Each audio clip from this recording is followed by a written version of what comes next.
There seems to be a sort of rash of videos that have been edited to make the president appear especially frail or mentally confused. I'm wondering if the White House is especially worried about the fact that this appears to be a pattern that we're seeing more often. Yeah, and I think you all have called this the cheap fakes video, and that's exactly what they are. They are cheap fakes video.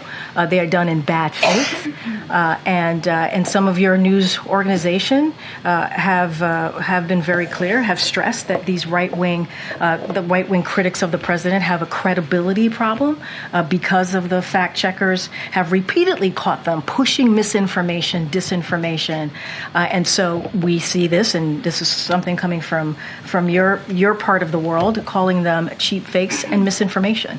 And I'll quote the Washington Post, where they wrote about this, and they said how Republicans use misleading videos to attack Biden in a 24-hour period. And to their credit, we have a conservative Washington Examiner did call them out as well, calling out the New York Post. Ironically, several recent cheap fakes actually attacked the president for thanking troops. That is what they're attacking the president for.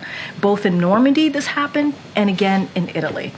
And I think that it tells you everything that we need to know about how desperate Republicans are here. And instead of talking about the president's performance in office, and what I mean by that is his legislative wins, what he's been able to do for the American people across the country, we're seeing these deep fakes, these manipulated videos. And it is, again, done in bad faith.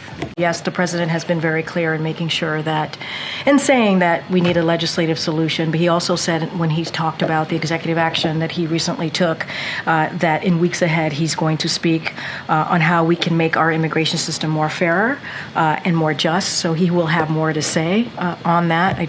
Obviously, we don't have any policy announcement to make at this time, but the president is certainly going to continue to address what we're seeing at the border, the challenges at the border. The president has taken this very seriously. He wants to see action. He wants to see a bipartisan legislation move towards that, but we haven't seen that.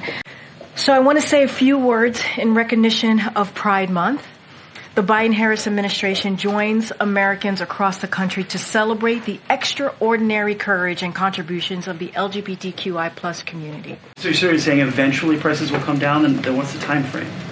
No, what I'm saying is the president's taken action, and we have seen 1.7 million housing units are being built. Affordable housing units are being built. There's more work to do. I want to ask you about the American dream. So overall, the average sale price of a home is up 29% under President Biden. We have record low inventory, according to the National Association of Realtors.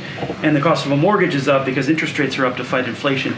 So is the American dream out of reach for a lot of Americans now? So, Ed, I appreciate the question, and I hear what you're saying. And look, the president understands that Americans are struggling right now to pay for their rent, to buy a home, and we get that. That's why the president took action some time ago early in his administration. And the things that it did was reduce mortgage insurance premiums by $900 per year for hundreds of thousands of first-time home buyers, expand rental assistance to 100,000 additional households, cut the red tape, and expand financing to build tens of thousands of affordable housing, and